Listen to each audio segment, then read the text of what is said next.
Hi, my name is Jimmy Tram. The purpose of this video is just to briefly go over reporting inside Salesforce.com. This video is not meant to show you how to create a report, but it's more how to customize an existing report and also some of its other basic functionalities. The reports are basically summaries and analysis of your data which you can display or print. There is a wide range of specific reports accessible in the Reports tab. And there are about 4 options in the Reports tab.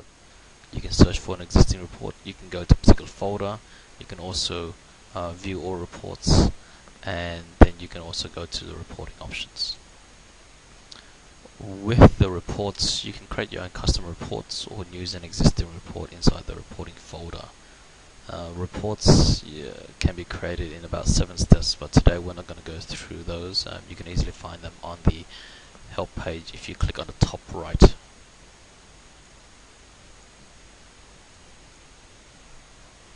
There are about 3 report types that we can view inside of Salesforce. I'll just quickly show you. The report types, at the top you can see a tabular report. It's basically just a listing similar to that of Excel. You can view it as a summary report where it is categorized at a certain level. Or you can produce a matrix report, and those that are familiar with Excel, it's basically a pivot table. When you create a report, there is many standard filters in there. One of these filters is the my records, my team's records, and my team's records. These filters can only be used if your instance of Salesforce is using the user hierarchy, meaning that your managers can actually view your records and their managers can view all their records, etc. This comes particularly handy when we build such reports where we say, as a rep, show me all my activities, but as a manager, show me all my reps' activities. And then yet again, if you were the regional manager, you would say, show me all my states' activities. So each level you can go higher up, but you only build that one report that you can all focus on. Otherwise, if you don't use this structure, that means you've got to cut the 3 reports. You have to cut the 3 reports individually and put your own filters in there. A very quick example of this is one of the reports is similar here. Show me my accounts. Show me my team's accounts. Sorry, it's this one. So you only need to produce the one report, and whoever is viewing it, depending on who they are, they can apply that filter in there by themselves. Inside of Salesforce, there is also some other standard filters that we can use, and if we look at the very top section there, this information, depending on the report, you can summarize it by different means. If you build a summary report or matrix report, there will be 2 columns for you to summarize, one for the x-axis and one for the y-axis. The interval filter is also very handy, so when you create a report, you can say when you actually want to see the date period of this particular report. And things come in handy because you can use things like show me the last 30 days or the X days, show me the last fiscal quarter versus show me the last calendar quarter. So this one report that you produce, which is encompassing of all time, users themselves can go in and specify the start date and the end date. Therefore reducing the amount of reports that you need to create overall. Some other filters that you can see in here is the opportunity status and also the probability.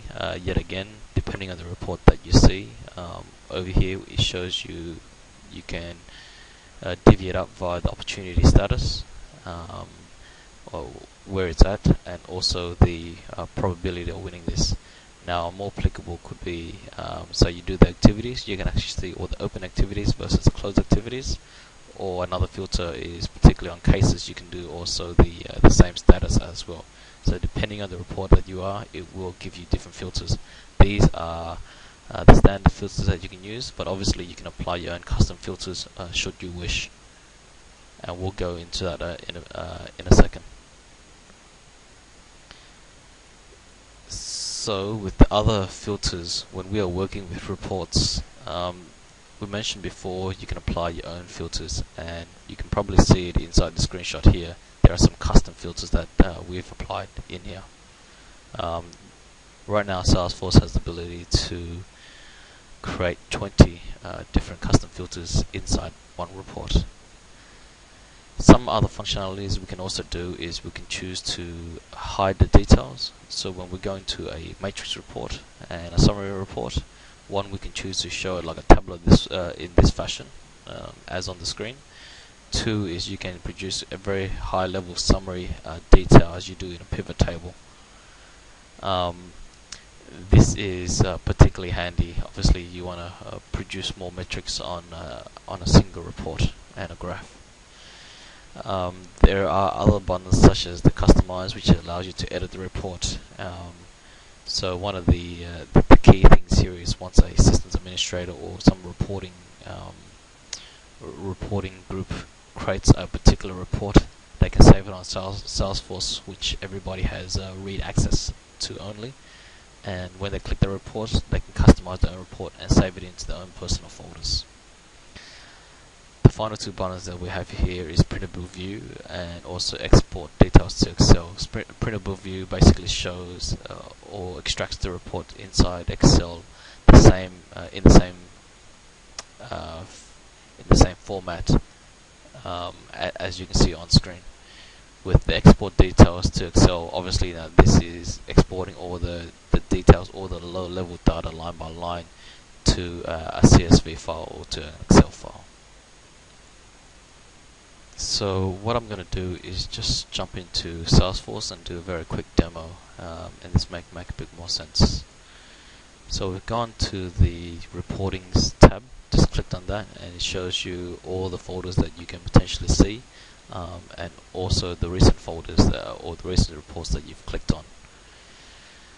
Now we can actually search through all the reporting folders and find a particular report that we wish to. Please note that I am the system administrator, and thus you see so many different reports. Well, ideally, all these reports are actually hidden away from users, and they should only see the reports or the folders which they're meant to see. So just clicking on to one of these reports, just clicked on the first one. What you'll see is that I've labeled the reports in a certain fashion or semantics, so it's easier for me to pick up the report at the end of the day and know what it is about straight away. So this is an activity report. It's against the average resolution time at a year to date for a particular account. For this particular instance inside of Salesforce, when I refer to an account, it refers to actually a group of accounts together.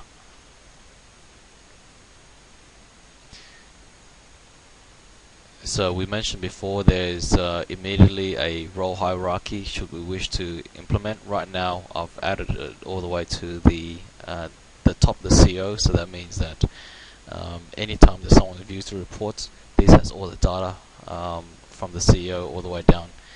And also please keep in mind that as a user you will only see the data that you're supposed to see or that you're given to see. So right now I can click on this report as administrator, I see everything.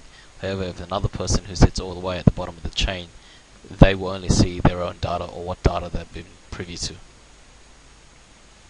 So that is quite key when you produce the reports, and then also the question of why do people see different type of reports as they do.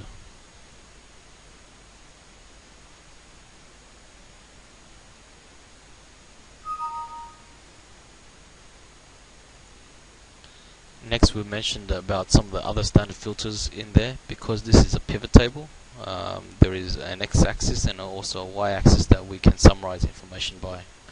And we mentioned before, depending on the type of report that you produce, you have other standard filters in here.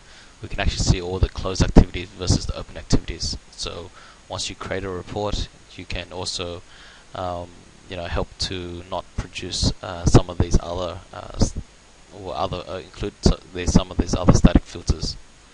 Then we also have the time frames as well, or the interval that we want to report on. So inside this activity report, we can actually specify what's the difference between action and a meeting, or a task or an event. There's other standard the other buttons that I mentioned before in regard to your reporting options. What I'll do is right now this is the summary report, a very quick example of the summary report. The button at the top which says show details. So if I click on show details, what it will produce is now show the line by line details below that report. So if someone wants to see that information, now they can see it down there. I'll click to hide it.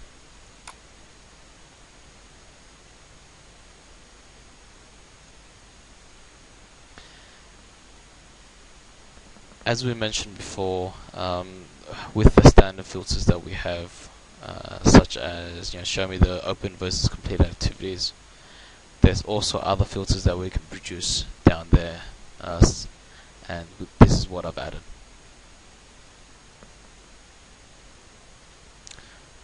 Reports can get tricky, especially if you are not familiar with the data or don't understand how the data is defined inside the system. So it is generally best practice to have a team or someone controlling these reports and producing reports for people, building up a standard set of dashboards that we can distribute to the wider team, starting from the very top, so everyone sees the same reports. But then again, with Salesforce, we also allow people the ability to create their own reports should they wish. And that brings me to the end of this short presentation on reporting.